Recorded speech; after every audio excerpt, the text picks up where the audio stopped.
This is the review video for my Yose Power eBike conversion kit. If you look in the playlist, you'll see I've already done an unboxing as well as a full installation video. This is basically the finished product, and you can see here the base bike is a Carrera XC Vulcan bike.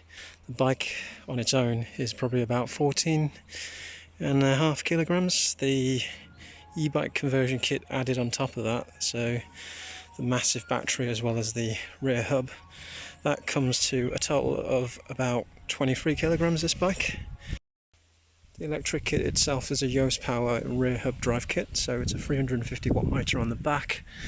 The battery is a 36 volt, I believe 12.5 amp hour battery pack, and the actual display unit is kind of a rare one. I don't see this in many places, but that's a custom branded Yose Power display unit. The display unit offers 5 modes of assist, and we'll be testing that out, what each mode does, in a short while. And important to note, there is also a 0, so you don't have to actually turn this off if you don't want to use it. You can just leave it turned on, set it to 0. If you hold down the minus key, that runs the bike at about 3.5 miles an hour, which is walking speed, and that's just for when you're in town and you want to, well, if you're really too lazy to push the bike. You can see there I've borrowed my Garmin Edge off my road bike. That's not a permanent fixture for this bike. I've just got it on there so I can bring up some telemetry data, and I'll be putting that into part of this video. We'll take this out for a spin now and see what it can do. I can't think of a better way of doing a review than showing you what it's like out on a ride. So on the screen there you'll see the telemetry I got off my Garmin, so you can see exactly how fast I'm going. You can see how fast I'm accelerating, the grade I'm riding, that's the slope. The rest of this video is going to be some in-ride commentary as well as some post-commentary like I'm doing now, just to fill in the gaps and explain the rest of the features. So right now this is in power level 5, and that's pretty much the mode I always have this in. Just want to take the opportunity to apologise for the shakiness of this video. I was using a chest mount and it wasn't done up tight enough, so every time I went over a small little bump it just seemed to bounce around a bit. So bear with it please. In the video I'm going off the speedo on the e-bike display, and that is sometimes up to a mile off from the actual telemetry, so just bear that in mind as well. And you can see there, this actual kit is limited to 25 miles an hour, although on the gearing with this particular bike I really can only get up to 23, which is plenty fast enough anyway. Here in the UK the legal limit for e-bikes is about 50.5 miles an hour, I believe. This kit can override that, and that's very easily done just through the setup on the LCD display. And even though I do have a throttle here I can use, which if held down for long enough does eventually get me back up to about 23 miles an hour, I do prefer using the pedal assist, just so there's a little bit less strain on the motor and it feels much more natural. The pedal assist just means that the actual e-bike motor can sense when you're turning the pedals, and it will just react based on you moving the pedals. So effectively it's like you getting a big push from behind as you're actually pedaling.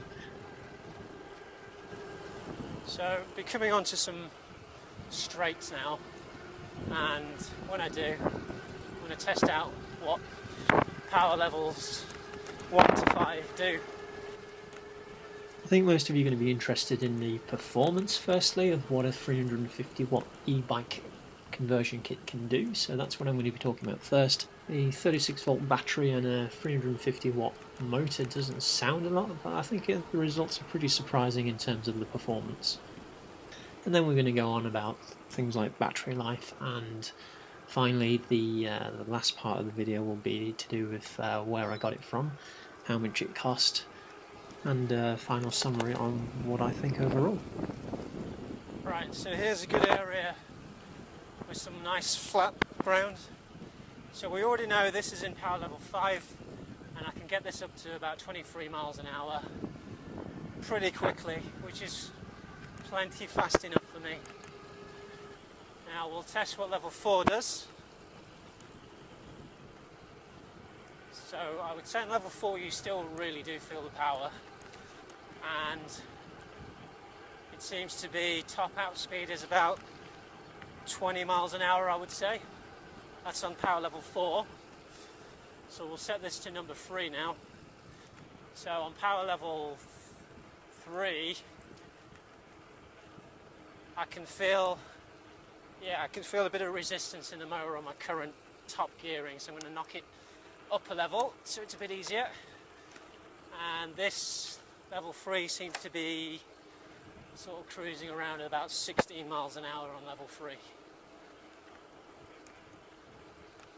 So yeah, level 3 pretty much feels like how the same sort of speed I would be travelling on my road bike. Except right now this is taking no effort, and this is a 23 kilogram bike. So number 2. So number 2 I instantly feel it, so I'm going to have to go up a couple of easier gears. And yeah, number 2 is difficult to notice, I would say, actually, unless you're going very slow maybe. So going over 13 miles an hour you don't really notice this as level 2.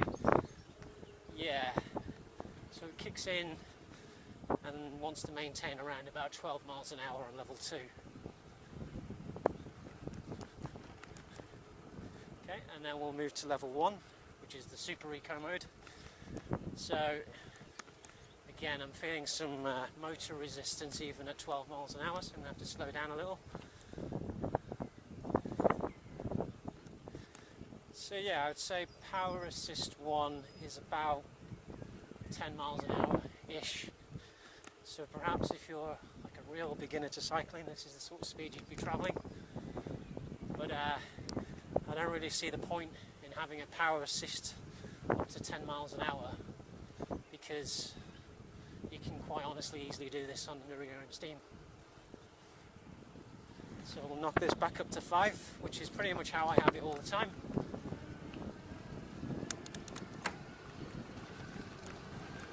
And you can see there, we are straight back up to 23 miles an hour in no time at all. Now it's important to note I am actually pedalling, but this basically requires no effort on my part.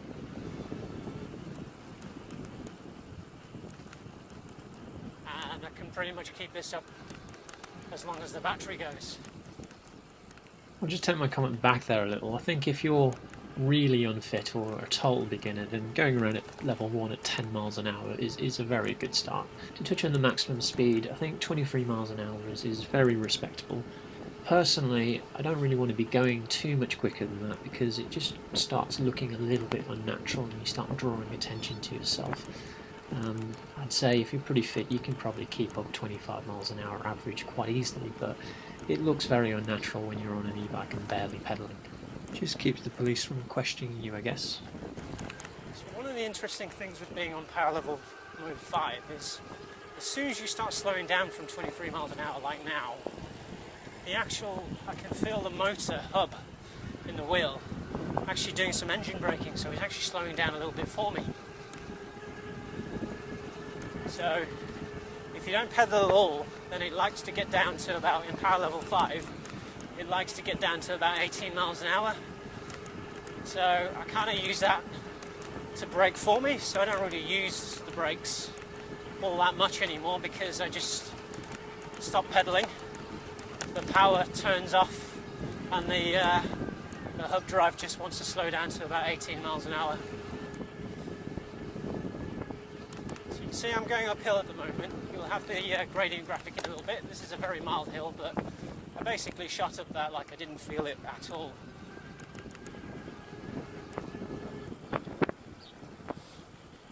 On this route in this video, the highest percentage gradient I'm tackling is only about 3%, so in a later video perhaps I'll tackle something a bit closer to about 10%, just to give you some idea on what the power is like off.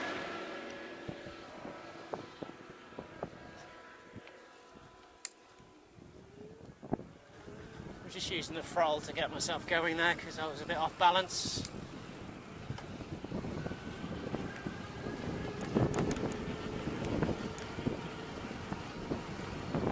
And speaking of battery life, so I've not actually been out on this long enough to drain the battery all in one go. So over the course of 2 different rides on level 5, I kind of managed on 1 battery charge, managed on level 5 about 30 miles, and then I went another 5 miles on the rest of the battery, sort of on power level 4, and the whole time I was doing 23 miles an hour for power level 5 and about 20 miles an hour for level 4. So we're talking about, I would say, 30 miles on max power on 1 charge. And really, if you want to knock it down to level, say, 3, then, or even like start using 2s, level 2 and 3 sporadically, interchanging, then I think I could easily get up to about 50 miles range on 1 battery charge. So I think if you're looking for a commute, then this kind of a kit is actually really good paired with the kind of battery that I've got installed.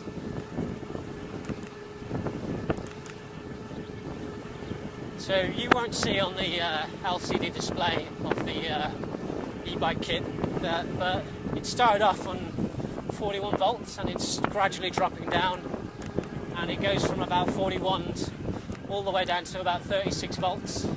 So that's where you're losing a tiny little bit of power, but even so you're only losing about 10% right at the end of the battery. So the actual power efficiency as well as the range is actually really good for the kind of money that this kit costs, and we'll get onto that in a little bit.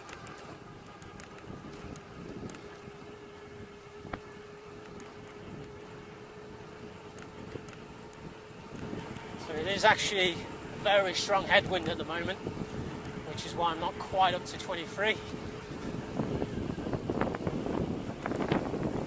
But believe me, if I was on my road bike I would be feeling this headwind, and right now I really don't.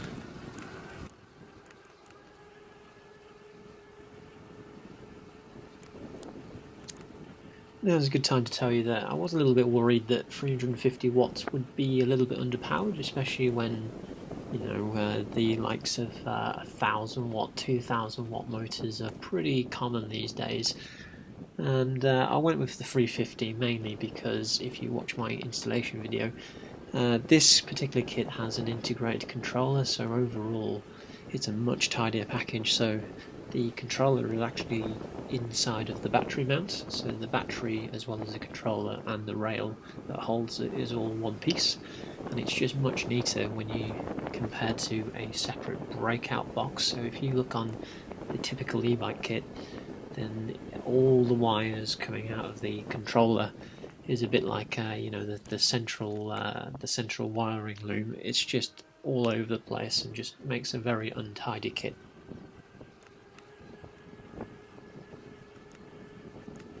As it turns out, the 350 watt motor is perfectly powerful enough for myself. I'm actually quite glad I went with that because I'm pairing it up with a 36 volt battery, which I also thought might have been a little bit underpowered. These days 48 volts is very common, and you can go up to 52 volts, 72 volts, whatever you like, but for the power of this motor and the 36 volt battery I've got, and both of them just give a respectable top speed and quite a decent battery life actually.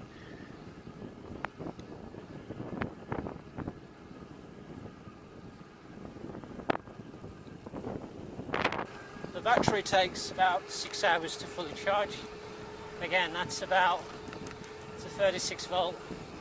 I think it's 12 milliamp battery, I think. Well, I say milliamp, but I mean amp hours. And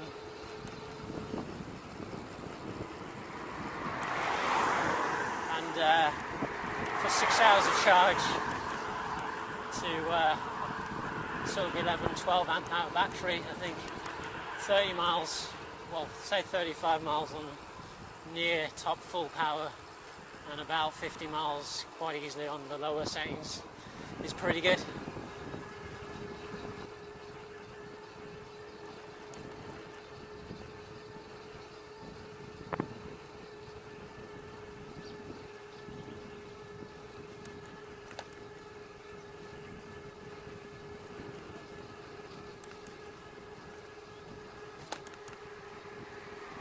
This is a pretty mild 3.5% hill, but you can see I'm flying up this with no actual effort on my part at about 21 miles an hour. We're coming up to some cyclists now, so assuming they don't also have e-bikes that are delimited from the normal 15 miles an hour, then we should be going past them quite quickly.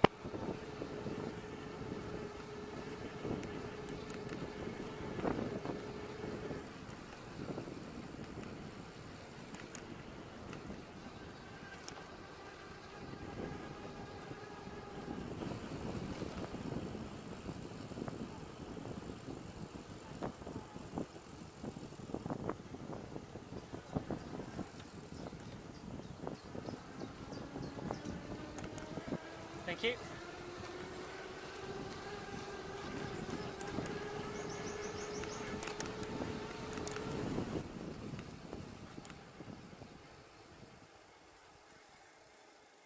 So I went past those two pretty quickly, and you will have gotten used to how fast I'm going in this video by now, but don't forget, they were travelling around about 12 miles an hour, and in all honesty, I would say the mass majority of people on an unpowered bike are going around between, say, 12 to 15 miles an hour average, so even just doing 19, 20 miles an hour, you're going to be going past people really very easily, and it just gives you a demonstration on, you know, even though it doesn't sound like a massive amount, but being able to maintain 20 plus miles an hour indefinitely on an e-bike is actually pretty decently quick, especially say if you're just going on a day-to-day commute.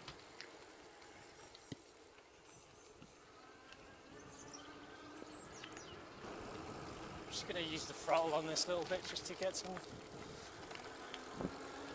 just to see how fast we can get. And obviously this is slower than it is when you're pedaling to accelerate, but as you can see it does eventually get up to the same top speed. And I'm not moving the pedals at all now. In terms of battery level, we're down 1 segment out of 5, and in terms of voltage, we're holding on 38.3 volts at the moment, which is still giving me about 22 miles an hour at the moment, again into a headwind.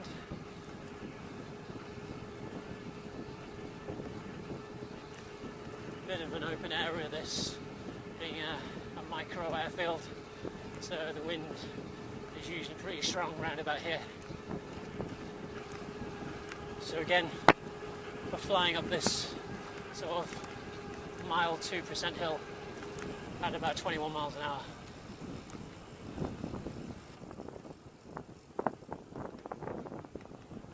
On your right. On your right. This Yose Power 350 watt motor, battery and all the cables, well, the full kit, cost me £300. Well, just a little bit over actually, 310 I think it was. And I think that's a pretty good deal when you consider that the battery itself is about 150, so the battery is worth about half of everything in this kit. This kit was extremely easy to put together. It's got all waterproof connectors, and everything literally just snaps together. There's no wiring or soldering or taping or anything like that. For full details, just watch my installation video where you can see everything going together bit by bit, and you'll realise if you watch that video that you really need no technical expertise whatsoever with this. You just need a bit of know-how in terms of how to take your bike apart and do things like take the back wheel off and remove the cassette and things like that. But you'll see all that in my installation video, so feel free to take a look at that. 250 watts just happens to be the UK limit, but it's also the lowest end of the scale, so this is a slight step up at 350, and then the next steps go from 500 to 1000, 2000, 4000, way beyond that if need be. So I've spent this much time highlighting the performance because I think you might agree with me. I was pretty surprised with how much of a decent pace that this can keep, even though it's barely above the lowest end in terms of spec when it comes to e-bike kits. As I mentioned earlier, I think the battery life is pretty decent on this, so about 35 miles on near max power, if not mostly max power, and about 50 miles on the lower settings is perfectly decent. And I think with the budget of this kit, I think it's ideally suited for a daily commute perhaps, or someone who's just getting into e-bikes and doesn't need to go beyond 20 odd miles an hour, 25 miles an hour. So the price of entry I think is really good, and the performance you get for that is also very respectable. The only real downside to this kit is the actual battery mount system. You'll see in my installation video the battery, which is quite heavy, it's about 4 kilograms in on itself. It mounts onto a plastic rail mount, and that plastic rail mount goes straight onto the bottle mounts on your bike. And the issue is that the plastic, even though it's quite hard, it would just come off very easily if you hit any real major bump. So this kind of e-bike kit, or this particular one, just purely due to the plastic rail mount, is not really suitable for any kind of trails riding. You do not want that, the momentum of the battery to basically rip it clean off the mount. And also I think the security side of things, if somebody knew or was trying to steal your battery, they could just kick it clean off, straight off the bike, purely because of that mount is very, very weak. So overall, how does it feel to ride? Well, I would say if you're already a cyclist and your average speed is probably going to be around between 12 miles an hour and 15 miles an hour, so I think having anything less than power 3 is kind of pointless. And I would say power level 3 feels quite natural, and 4 is where you start getting up to about 18 miles an hour average speed, and that's honestly more than I can do averaged out. I can do that on a flat, but in terms of slowing down for corners and going up hills, then my average speed is about 15 miles an hour.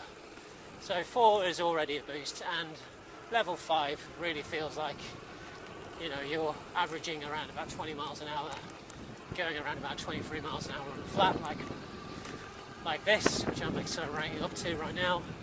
And honestly, this is where it feels like having the benefit of an e-bike actually comes into its own. So if you're on a commute, I would say anything up to about 20 miles for a commute, then having an e-bike really makes it much more enjoyable and makes a lot of sense, really. So you're going to see now I'm going to stop pedaling. I'm in power level 5 and I'm going downhill which on a normal bike I would be picking up speed, but you can see it slowed me down from about 22 miles an hour to 17 and a half. And if I were to put this down to power level 0, then you'll see me starting to pick back up speed again, like I would do on a normal bike with no engine friction. So that's just a nice demonstration there, where you don't have to turn off the kit completely. You can just put it on 0 and it pretty much just disengages the hub motor and allows you to coast or ride at pretty much your normal speed. So, and it's just an easy, trivial matter of sticking it back up to 5, and then we've got the instant acceleration back up to 23 miles an hour again. All in all, really basic control system, but it's pretty much all you need as long as it works, and it does. So one thing I don't have, because on this bike I fitted my own hydraulic disc brakes, I didn't want to use the included brake levers with the engine cutouts.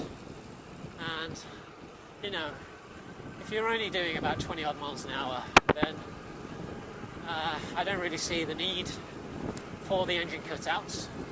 You can stop yourself pretty easily with your standard disc brakes. I think if you were going up to maybe a 750 watt motor or above, then that's probably a wise decision to fit those engine brake cutouts on the brake levers.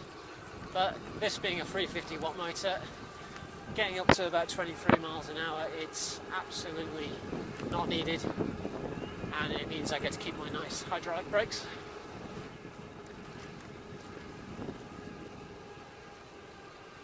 This has been a very disjointed review on the web, but I think this is overall probably the best way I can show you what it's like describing and reviewing this e-bike. And through the actual commentary as well as the actual telemetry, I hope you can see if this is going to be a useful item for you. £300 is the budget end of the scale for an e-bike conversion kit, so it's pretty much where you're going to start off at. It's still a significant amount of money though, having said that, so I hope this video helps you make that decision whether you decide to try to do it or not. And again, as I said, in terms of technical ability, have a look at my previous video with the installation, and that should not be a worry. So thank you for making it this far into the review, and I will see you soon. Thank you very much for watching.